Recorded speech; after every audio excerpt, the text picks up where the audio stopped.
سے دنیا قائم ہوئی ہے، یعنی جب سے انسانیت وجود میں آئی ہے،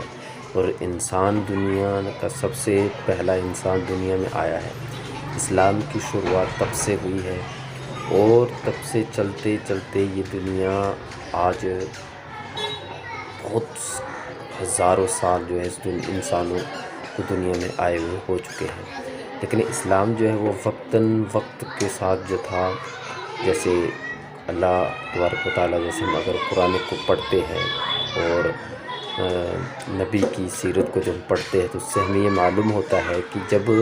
دنیا میں برائی جو بہت زیادہ ہو جاتی تھی، یعنی برائی عام ہو جاتی تھی، تو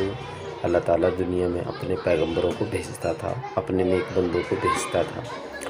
تو جب وہ دنیا میں آتے تھے تو آنے کے بعد جو ہے وہ ایک ایشور کی طرف، ایک اللہ کی طرف لوگوں کو بلاتے تھے، اور تمام انبیاء علیہ السلام کا یہی کام رہا، اور اللہ تعالیٰ نے ان کے ذمے بھی یہی کام لگایا۔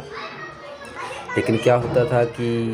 جب تک دنیا میں نبی رہتے تھے، یا جب تک وہ دین حق کی دعوت دیتے تھے، تب تک جو ہے اسلام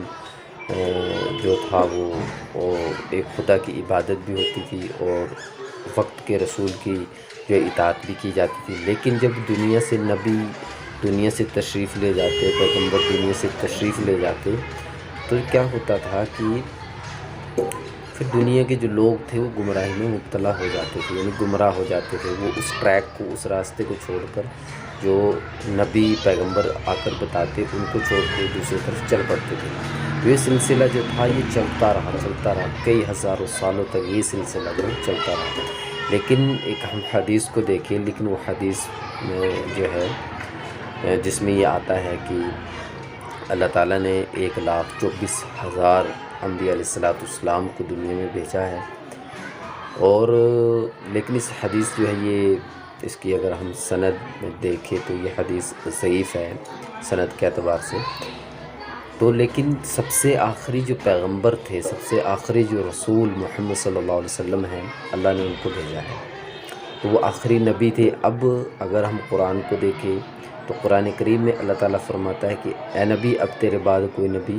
دوسرا آئے گا نہیں، کوئی پیغمبر دوسرا آنے والا نہیں، یعنی یہ آخری نبوت تھی، یہ آخری نبی تھا۔ اور یہ قرآن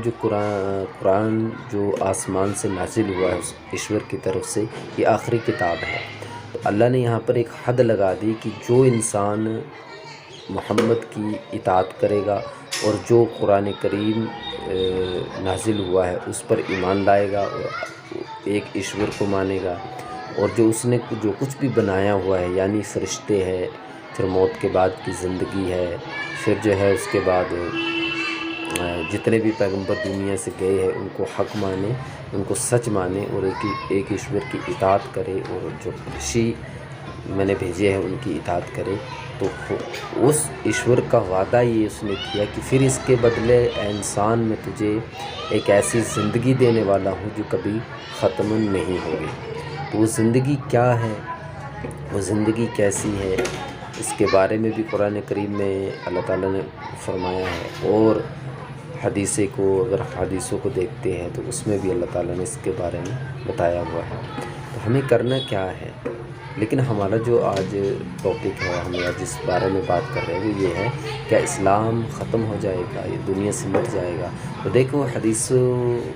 میں ہمیں یہ ملتا ہے، ایک حدیث میں آتا ہے کہ جب تک بھی ایک ایشور کی عبادت کرنے والے دنیا میں رہیں گے، جب تک بھی ایک ایشور کو ماننے والے جو ہے وہ دنیا میں رہیں گے، تو وہ ایشور اللہ تعالیٰ اس دنیا کے نظام کو چلاتا رہے گا۔ یعنی یہ دنیا جیسے آج چل رہی ہے یہ چلتی رہے گی، لیکن جب دنیا میں کوئی بھی اس ایشور کی عبادت کرنے والا، اس ایشور کی اپاسنا کرنے والا، ایشور کی پوجا کرنے والا نہیں رہے گا، وہ اس دنیا کو ختم کر دے گا، یعنی اسے اس دنیا کی ضرورت نہیں ہے، وہ اس دنیا کو جو ہے تہس نہس کر دے گا۔ تو یہ ہمیں حدیث میں ملتا ہے۔ لیکن اگر ہم دوسری طرف جائیں، ایک اور ہمیں حدیثوں میں یہ بھی ملتا ہے کہ ایک وقت یا ایک ایسا زمانہ بھی آئے گا جب دنیا سے اسلام جو ہے مٹ جائے گا، یعنی کوئی بھی دنیا میں مسلمان ایک ایشور کی عبادت کرنے والے یا کوئی ایک ایشور کو ماننے والے، اس ایشور کے فرما بردار بندے کوئی نہیں رہے۔ کتابوں کو اٹھا کر دیکھو تو ہمیں ہر چیز اور ہر باتیں جو وہ معلوم چل جائے گی، تو ہمیں ہر ان چیزوں کے بارے میں پڑھنا چاہیے، سننا چاہیے اور مطالعہ کرنا چاہیے، تاکہ ہمیں جو ہے وہ ساری حقیقت جو ہے ہمارے سامنے آ جائے۔ تو بہرحال اگر ہم اس چیز پہ غور و فکر کرتے ہیں تو ہمیں یہ پتہ چلتا ہے کہ رہتی دنیا تک حق جو ہے وہ رہے گا، لیکن جب دنیا خاتمے کے دور پر ہوگی تو یہ ساری چیز جو ہے یہ سب کچھ مٹ جائے گا۔ تو ہمیں